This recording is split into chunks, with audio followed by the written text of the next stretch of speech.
Hi, Chris. We're here today to talk about teens and their transition to university. It's such a big deal. I have a teen at home as well.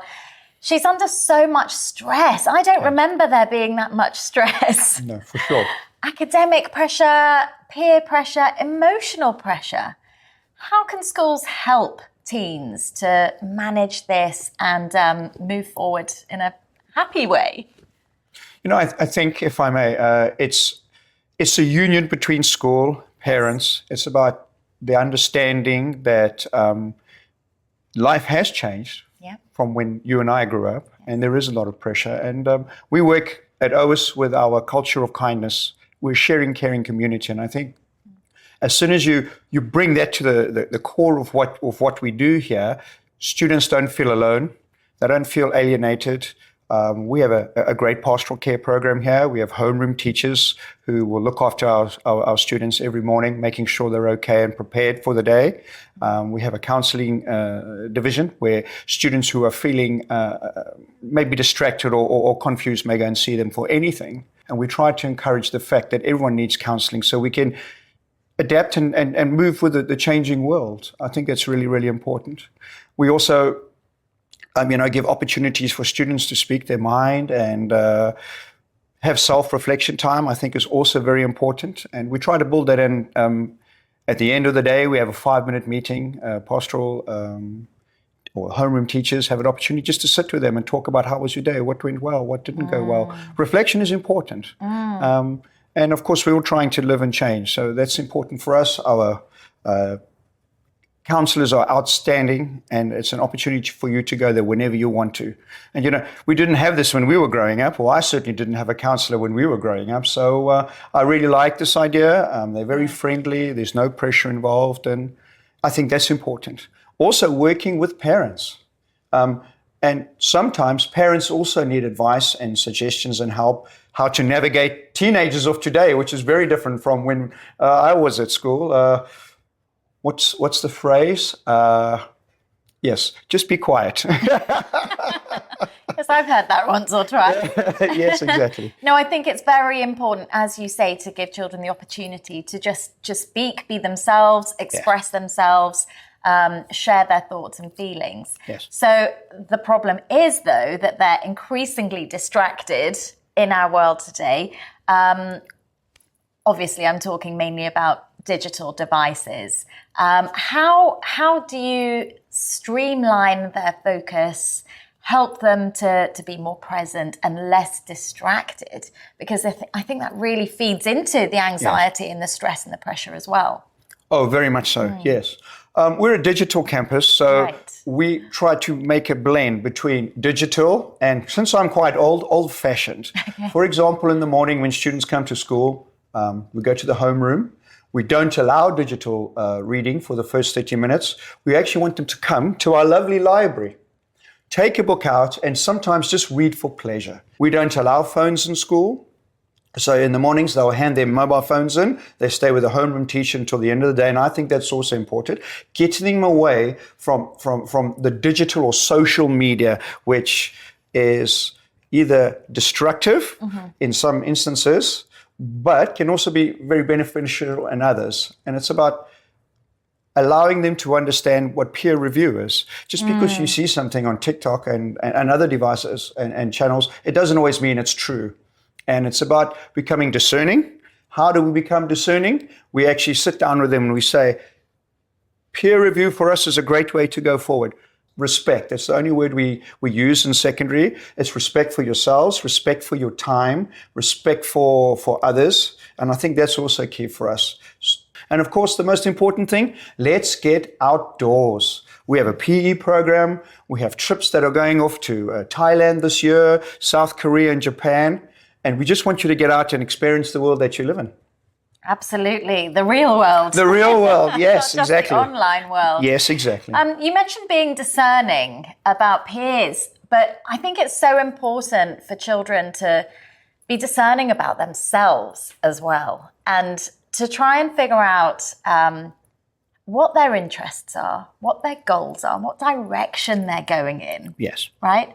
And that is also important at this age because they have to choose subjects to move forward with. It's really not an easy task. I've just been going through this myself with my child as well. Right.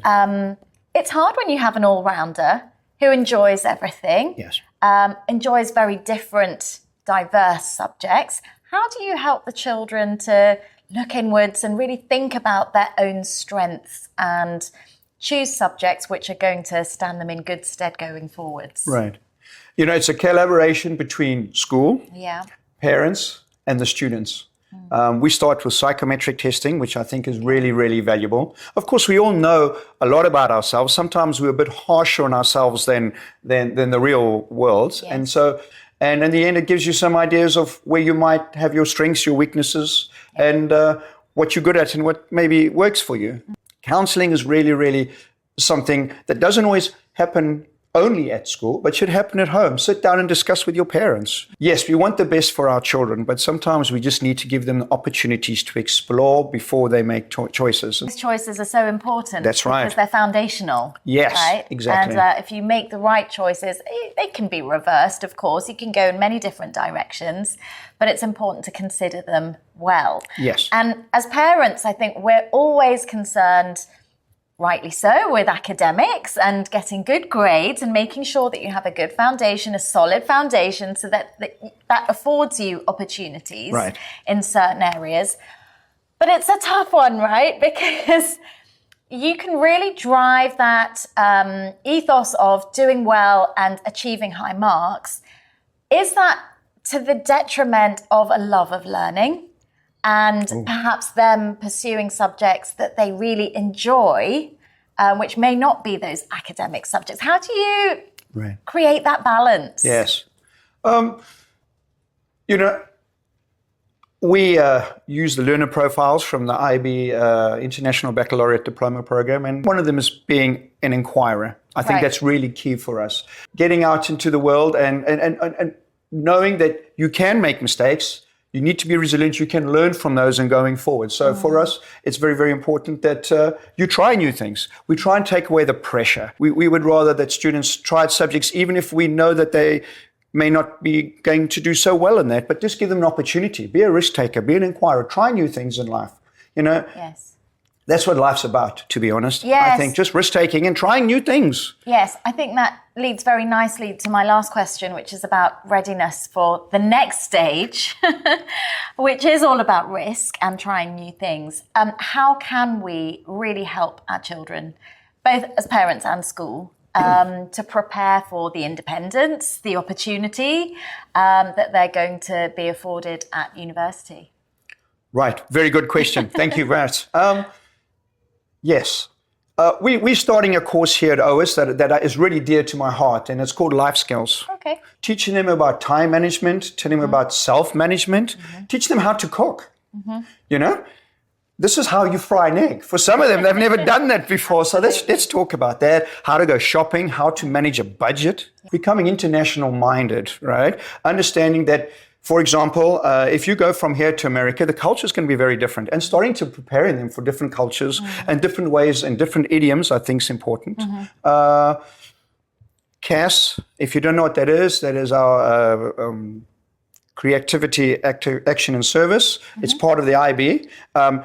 Making sure they know how to work in a team, how to collaborate. You're not alone wherever you go, and understanding that you can always seek help from everyone else. I think that's really important. When you are out and independent, often I think young people feel that they shouldn't be out there asking for help now because they've reached a certain age and stage where they should be able to handle it. But I think that's really important in terms of readiness. Yes, exactly. Letting them know that the door's always open, and it's not final. No, it's not as if that's the end of family life as they know it. No, and come back to us. We have an alumni, or we're building an alumni now, and you're still part of our family wherever you go. Fantastic. And you can always just ring us up, lean on us whenever you need to. That's important. Fantastic. I love that, Chris. I've got so many things on my to-do list and lots of food for thought. So thank you so much for your insight. You're very welcome, and thank you for having me today. Thank you.